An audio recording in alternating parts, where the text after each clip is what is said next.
Assalamualaikum warahmatullahi wabarakatuh. Pemirsa, jumpa lagi dengan saya, Dori Aviana. Pemirsa, ada banyak jenis diet untuk menurunkan berat badan. Salah satu diet yang tengah populer saat ini adalah diet DEBM.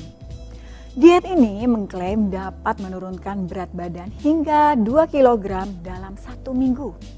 Tak cuma itu, bahkan orang yang menjalani diet ini masih tetap bisa makan enak setiap saat tanpa harus olahraga, apalagi minum obat. Diet seru itu bernama diet DEBM, kepanjangan dari diet enak, bahagia, menyenangkan. Diet ini dipopulerkan oleh Robert Hendrik Limbono. Dan tips diet yang berhasil ini membuat berat badan banyak orang turun drastis. Saking populernya, pengikut diet di media sosial sudah lebih dari 500 juta orang. Bahkan buku mengenai diet ini yang ditulis oleh Robert sudah dicetak ulang sebanyak 4 kali. Siapa yang tidak tertarik? Namanya aja diet DEBM, diet enak, bahagia, dan menyenangkan. Tak seperti metode diet lainnya, DEBM memungkinkan Anda makan enak kapan saja, tanpa diharuskan olahraga. Metode diet ini memang tidak membiarkan pelakunya sengsara menahan rasa lapar.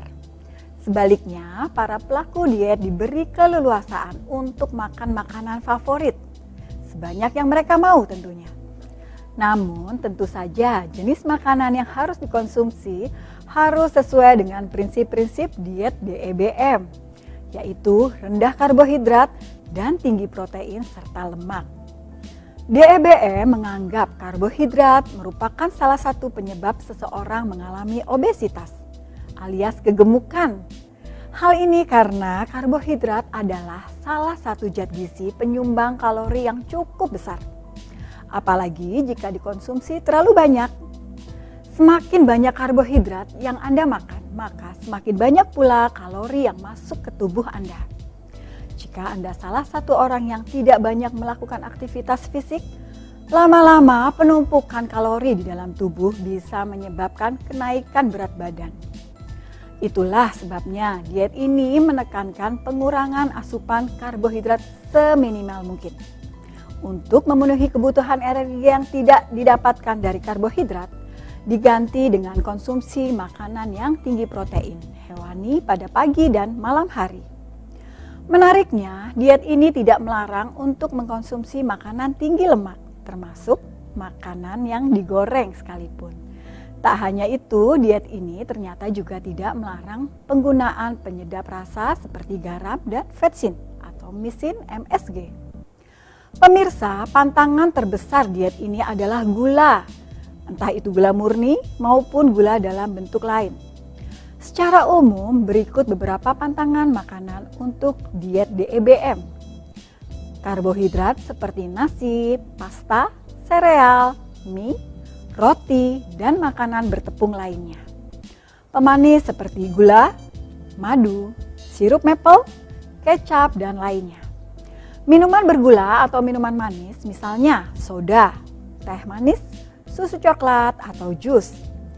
Sayuran yang mengandung pati tinggi seperti kentang, ubi, labu, dan bit. Buah tinggi berkarbohidrat seperti pisang, pepaya, melon, semangka.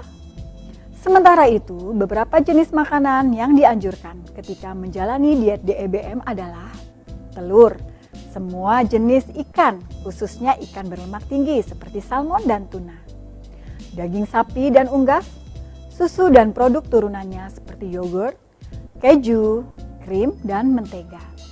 Sayuran yang tidak mengandung pati tinggi seperti wortel, kembang kol, buncis, brokoli, dan sayuran hijau lainnya. Dan buah-buahan tinggi lemak seperti alpukat atau buah lain seperti apel, stroberi, dan lainnya.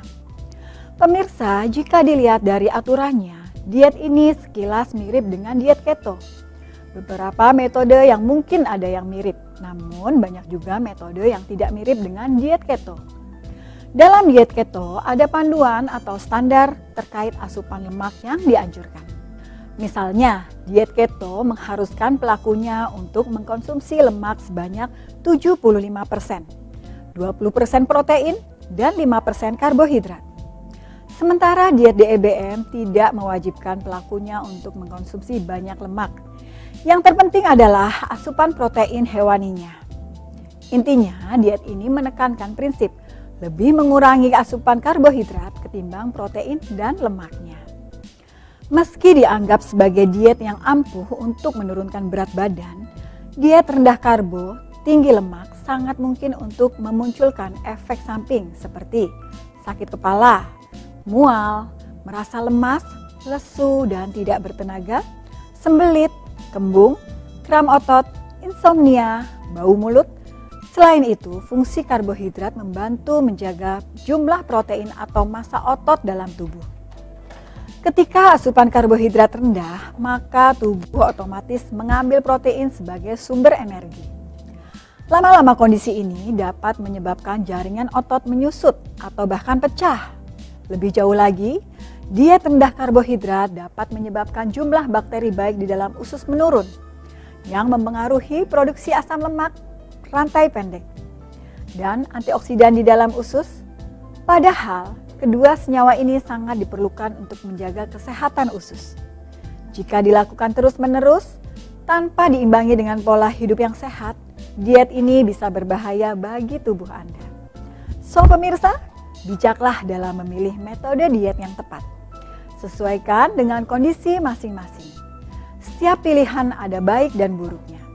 Jadi sebaiknya Anda konsultasi dulu ke dokter gizi klinis atau setidaknya memahami apa dan bagaimana serta resiko yang mungkin terjadi.